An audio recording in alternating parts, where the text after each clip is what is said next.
JJ, you're up first. Hey, Coach, how's it going this morning? Hey, doing good, guys. I'm moving right here. There's a big I moved in another spot in the building here to get quieter. I know there's some background noise, so.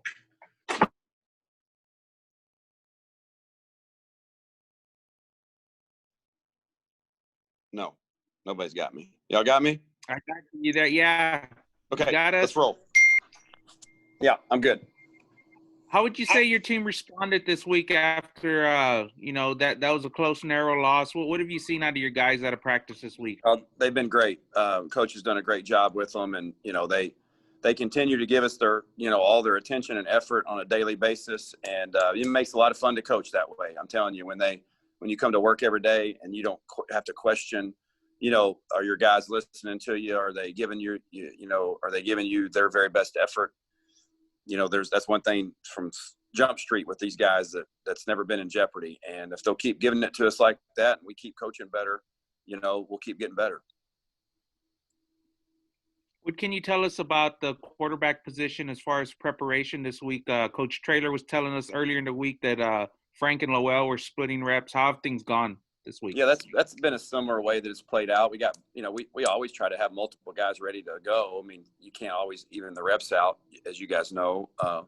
But, it was good to see Frank back out there this week. And I thought Lowell did some really good things in the game when he had his opportunity. And so we've kind of focused our, repetitions and, game planning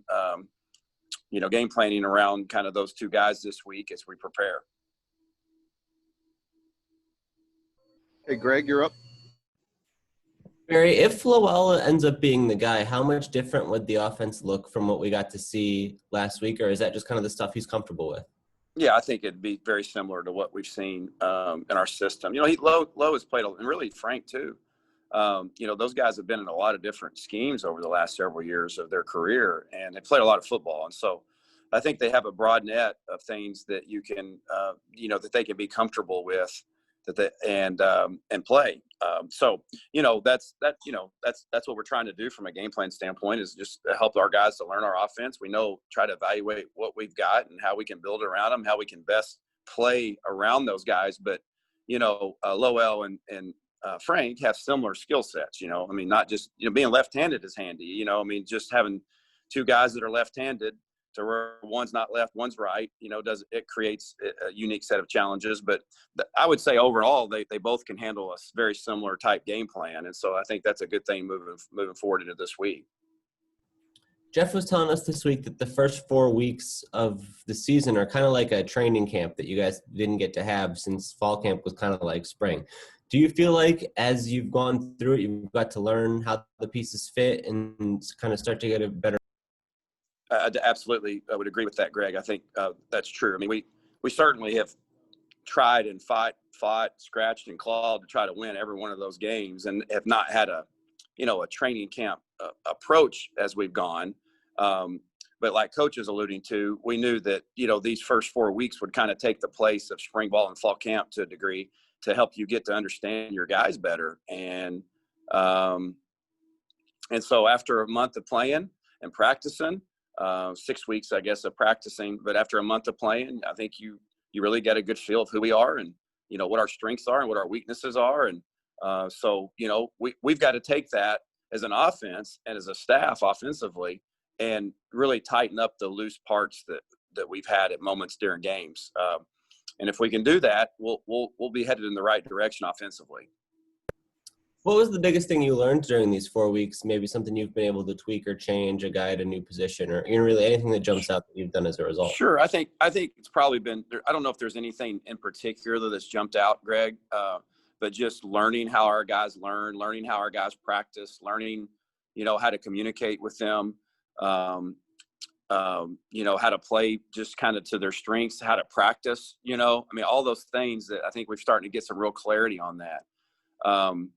I think, a lot of the things that we thought based on off-season study and trying to learn our roster that we inherited have been validated. I think you look at Sincere, he's played really well. We thought he was a really good player last year, obviously, and he's been that for us this year.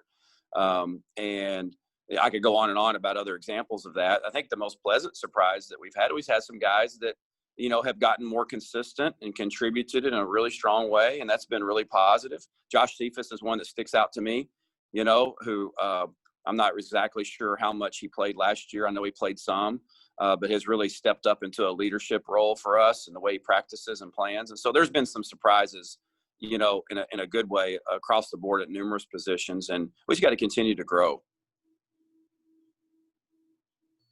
JJ? Barry, what about this BYU team? What jumps out? Does it start with their, front guys on the D line? Yeah, it does. They're very big and very powerful up front. They, their whole plan is built around those three guys up front, kind of controlling those gaps on the D line, and they do a tremendous job of it. They're just extremely sound, extremely well coached, and they're talented on top of that. And so, you take those three things, and typically that goes to present a great challenge for us. And they present a great challenge. They're a good football team, and they know who they are. And the good news is, from an offensive standpoint, who they are as well. You know what you're going to get. I mean, we know how to prepare, and for the looks, they'll certainly will have some things that we haven't seen, like every defense that you go into the week. They have some wrinkles, but it's pretty clear to see, who they try to be and what they are. And so from a game plan perspective, you're able to practice and see it and get some repetitions against it. Now we just got to go put it in action from a physical standpoint. And so I think our guys are excited about it. I really do. And they know that they present great deal of challenges because of the physical nature of who they are. And they've got a good scheme. Let's go cut it loose and see what happens. These last two matchups with the two defensive lines you guys have played have been really tough. Do you have to game plan any different to try and help with the pass protection, or how do you go about trying to, maximize that? Well, last week was a little bit different than this week. Last week was 4 down, and they had some, edge rushers that had been problematic. And we certainly did some things during the game to try to help. In hindsight, probably should have helped a little bit more. Than what we did.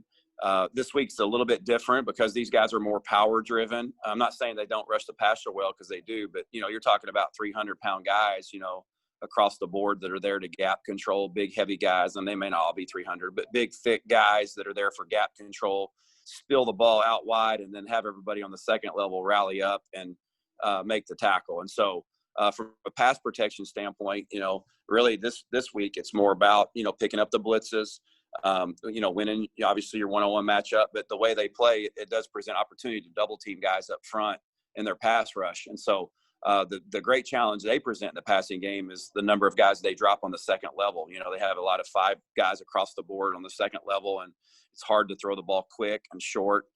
There's some just small windows in there. So that presents its own set of challenges. Hey, Greg, back to you. Barry, you talked about the talent on BYU, but what can the players learn or take forward from a matchup like this, just being across from maybe some NFL guys even? Sure.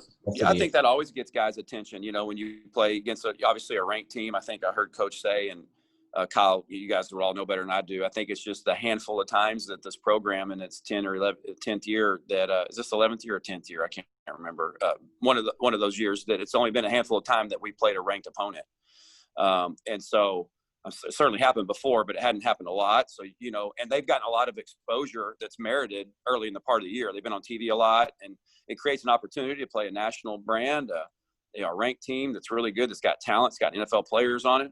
And so I think our guys certainly see all that. And beyond that, listen, here's the deal. You get 12 games during a year. And it doesn't matter who you play. If you can't get up and get ready to play for one of those 12, then shame on you. You work all year around to get 12. Now this one, I think there's some added incentive there with all that being said, the ranked opponent, the NFL, the name brand recognition, the opportunity to go on the road and play. So I think our guys have been really focused on the task at hand. They're excited to play and they have a great deal of respect for who BYU is. But we need to go play our best. When you see those kind of guys in that environment, does it make the rest of the year a little bit easier, or is there ways that helps them improve faster? Yeah, I think it certainly can help you through the rest of the year. I think you get better when you play a big, strong, fast, well-coached team. Man, you have to, any little mistake that you make technically, or assignment-wise is magnified because of the power and the strength. Sometimes when you're as good or better than people physically, you can get away with making mistakes from a technical standpoint, a targeting standpoint, meaning the spots that you're blocking, and get away with it if you're better than them. And obviously that's not the case in this particular week. We're going to have to be really detailed and focused. And if we'll take that and take that approach and use that for the rest of the remaining games as the opponents, certainly we're going to play some really high caliber opponents down the stretch. Our conference is really good. But from a physical standpoint and an ability standpoint across the board, this will probably be as good as a team as we play all year long. And certainly to this point is that we played this year. And so you better be cinched up. You better be buttoned up and play with great detail and pad leverage and discipline.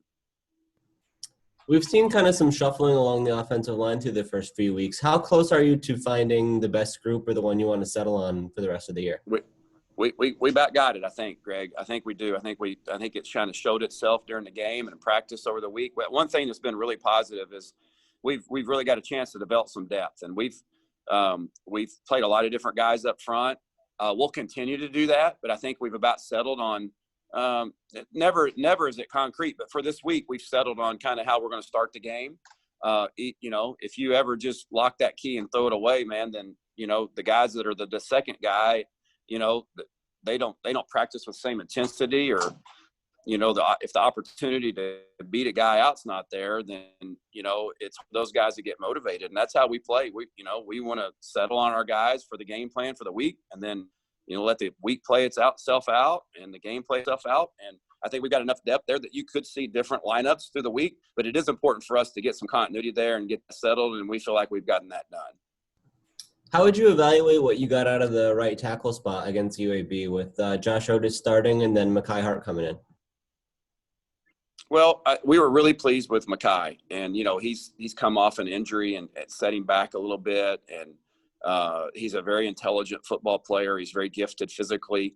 I think he continues to get better. And let me say this, Josh has been one of those pleasant surprises that we've had from the camp in the season. He cares so much. He's got great character.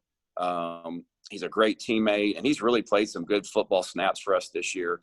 And was playing against a really twitchy defensive end that, there was a few snaps where we had some problems, but he wasn't alone. We had problems at all positions, with those guys, a quarterback too, running back and across the board. But I think those two have been a good complement to each other.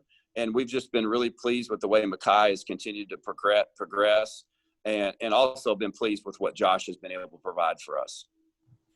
Jeff said Mekhi was penciled in as a day one starter at right tackle before the injury. What made him a guy who, projected to earn that role from the start of the year?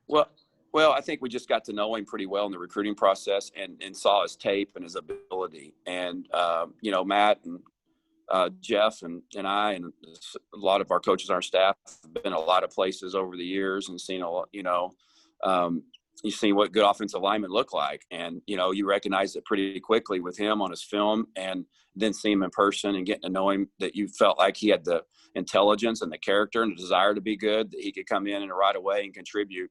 And now, obviously, the spring ball, he wasn't going to be here for spring anyway, if I remember correctly. I can't remember since we were all at home, but I think he was going to be a summer. Yeah, he was going to be a summer out. And then hopefully we're going to use that summertime to get him prepped, and then camp to get him prepped. And it just hasn't unveiled like that because of his injury and because of COVID. But he's certainly progressed in a very quick manner. Coach Maddox and Coach Traylor have done a great job helping them develop. With the injury situation, how long until you think we see the best version of Mekhi? I'd say we're probably another couple of weeks out. I think you're going to see a better version this week than you saw last, and then probably gets game conditioning, another week or two, and then down the stretch run. That'd be my guess. The last 6 weeks of the season, I would say that you would probably see him at what is to be his best right now. And how about for Kevin Davis? He's going through kind of a similar thing. When is he going to get to his top form, do you think? I think we're real close to that. I would anticipate that being a little sooner. His clock's a little bit more expedited in that regard than Mekhi's. He's got a game up on him. So I would expect that Kevin continue to progress in the right way, starting with this week. Got it. Thanks, Barry. Thanks, Greg. All right. Anything else for Coach Lunney? All right. We'll appreciate it. We'll get Coach Nix on All here. right. Thanks, See you, Gary. everybody. Okay. See you, JJ.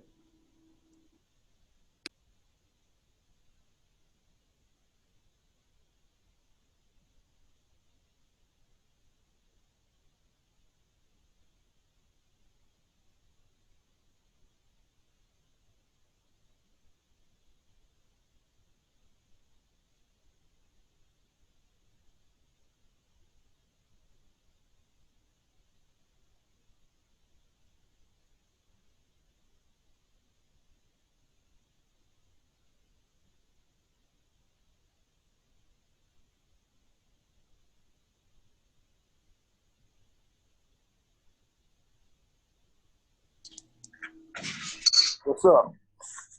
All right. Morning, Coach Nix.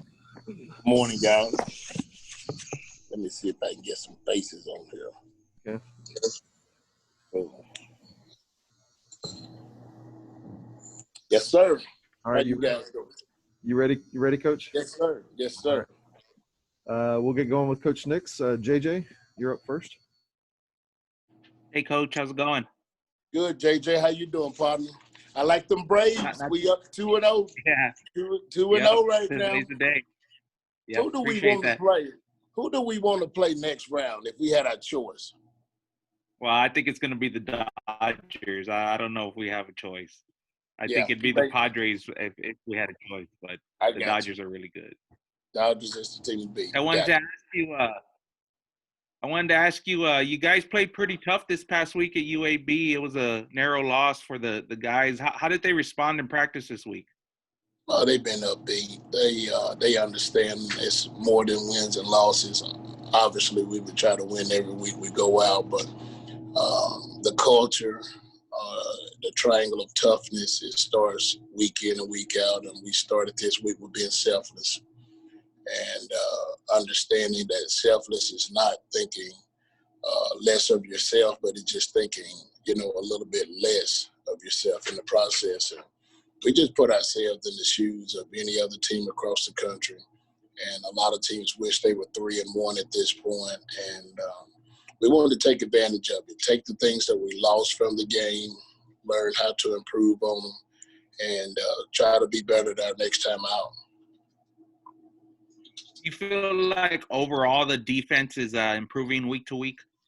No doubt. I think every week we've played, we made some improvement in some aspect of the game. I think that's critical for us to be the type of defense until we become not only perfect effort, but perfect execution. And it's very few games that you'll ever achieve that. But we do feel like we're getting better and we're becoming more competitive and keep giving our team a chance to win the ball game. Okay, Greg, you're up. Coach, Jeff was telling us that the first few weeks were kind of like training camp to figure out where everybody fits and everybody's preferred responsibilities and just what guys are good at. Do you feel like you're getting a better sense of that as time goes along? Injuries also play a part of this due to the fact of us not having spring ball, due to the fact of us,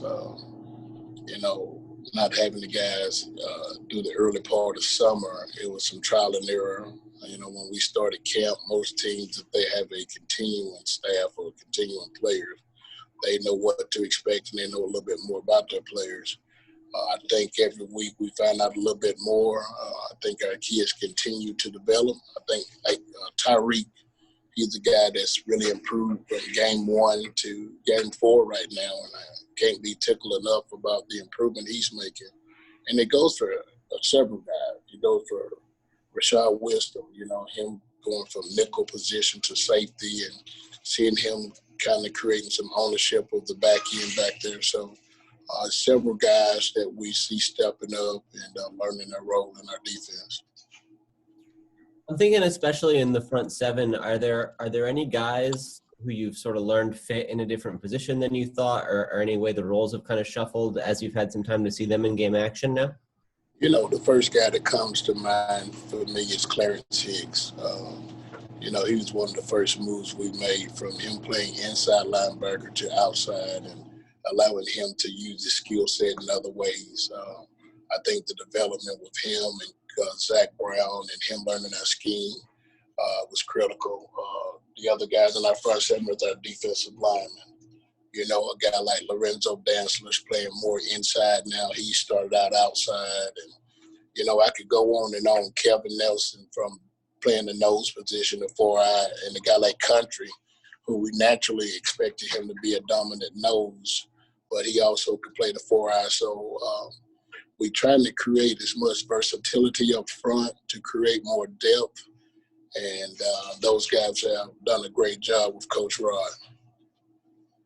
You mentioned Lorenzo Dantzler. He showed up a few times against UAB. What did you make of his play really in that game, but also just through the fall? You know, that was probably his best performance thus far. And his attitude and his work ethic's been good throughout camp. And, you know, for a guy like Zoe to have that type of game as a senior who was buried on the depth chart at the start of camp, it just talks about trusting the process. You never know when your opportunity is going to come. You just have to be ready when it does. And he's a guy that took advantage of it.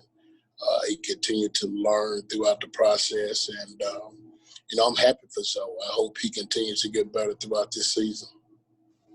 What led to that improvement or the opportunity to rise up the depth chart the way he did?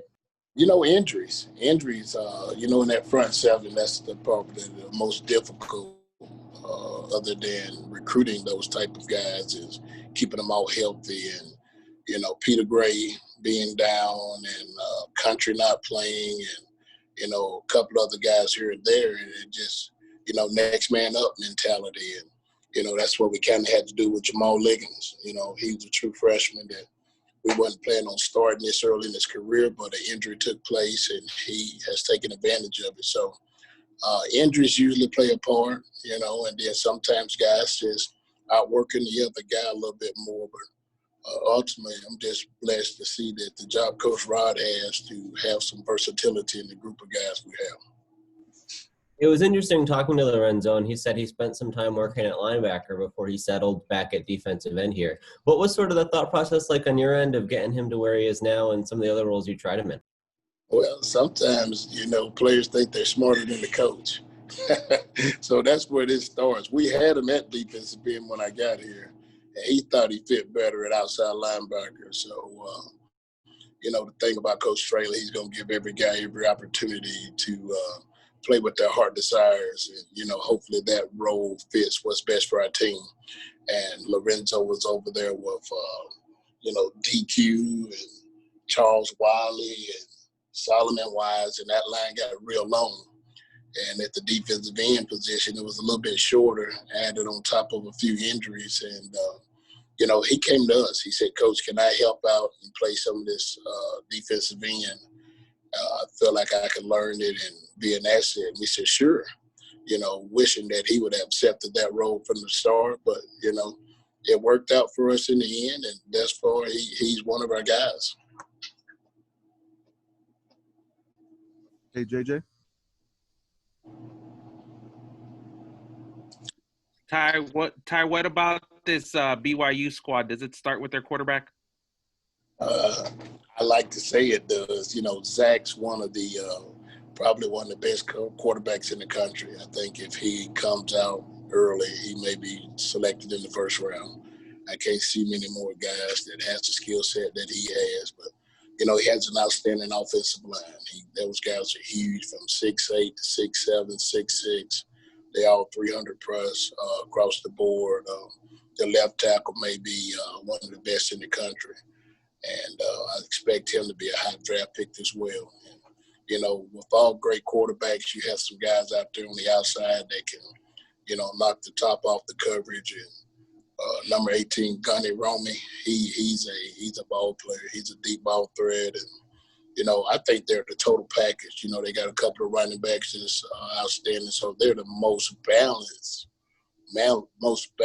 football team on top of having excellent personnel that we've seen thus far. Maybe we'll see throughout this season. What does it mean to be able to face a team like this? I mean, does it motivate the guys? Does it help you guys also moving forward throughout the season? You know, JJ, I think every week we look at it as an opportunity to, you know, either show our brand, talk about the 210 and, you know, the culture that Coach Traylor's establishing around here. I think they're excited every week. Fortunate for us, television's been on our side. We've been able to play on a national stage probably more than ever in the school history. And I think our kids just love to play the game. Our kids love to play the game. We didn't have any players to opt out or choose to sit out. And I'm sure several other players out there, whether it's for their professional career or health concerns, but our kids wanted to play. And they've shown that week in and week out by, you know, taking care of themselves from the COVID standpoint, staying away from other situations that potentially could put them at risk. And they want to play. They want to play. They're a very passionate group. And every time they go out, I think they show that. Hey, Greg. Coach, with no Jalen Haynes last weekend, how did you feel about play of some of your interior defensive linemen who we don't normally see as much? Maybe guys like Christian Clayton, Brandon Matterson, Kevin Nelson, like that group.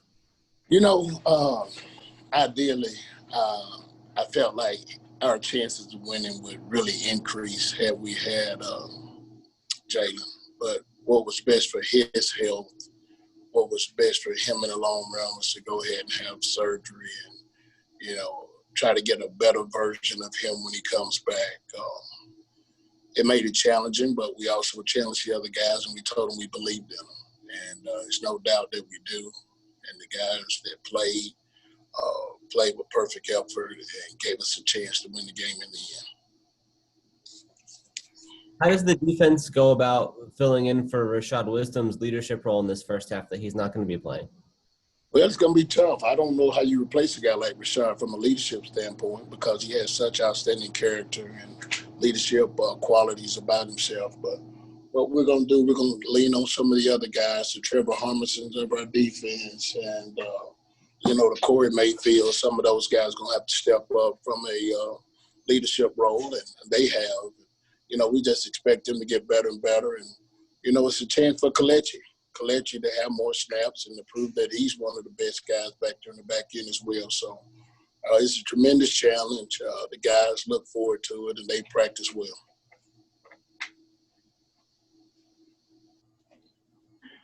JJ? Coach, do you expect Jalen's going to be out for a while?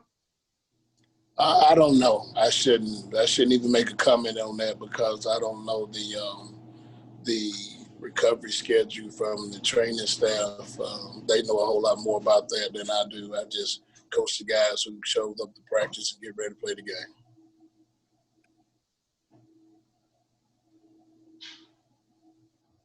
game. Anything else for Coach Nix? All right. Appreciate it. Thanks. Thank you, guys. Thanks, Appreciate it. Look forward to next week. Yes, sir. Bye-bye.